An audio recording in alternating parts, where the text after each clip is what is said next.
мүгедектігі бар адамды абилитациялаудың және оңалтудың жеке бағдарламасы бұл мүгедектігі бар адамды абилитациядан және оңалтудан өткізудің нақты көлемін, түрлері мен мерзімдерін оның жеке қажеттіліктері негізінде белгілейтін құжат. Абилитациялаудың және оңалтудың жеке бағдарламасы медициналық, әлеуметтік, кәсіби бөліктерінен тұрады және ол мүгедектік тобы белгіленген кейін әр адамға жеке әзірленеді. Абилитациялаудың және оңалтудың жеке бағдарламасының медициналық бөлігі медициналық оңалтуды көрсету қағидаларына және диагностика, емдеу мен оңалтудың клиникалық хаттамаларына сәйкес медициналық ұйымның мультидисциплинарлық тобымен әзірленіп, дәрігерлік консультациялық комиссия төрағасының электрондық цифрлық қолтаңбасымен куәландырылады.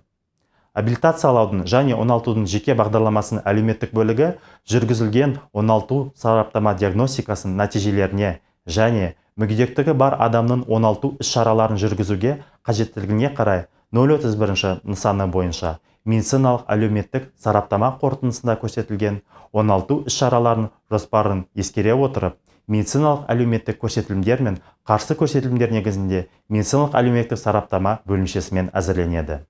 Ал абилитациялаудың және оңалтудың жеке бағдарламасының кәсіптік бөлігі мүгедектігі бар адамның еңбек және кәсіби қызметін ескере отырып әзірленеді.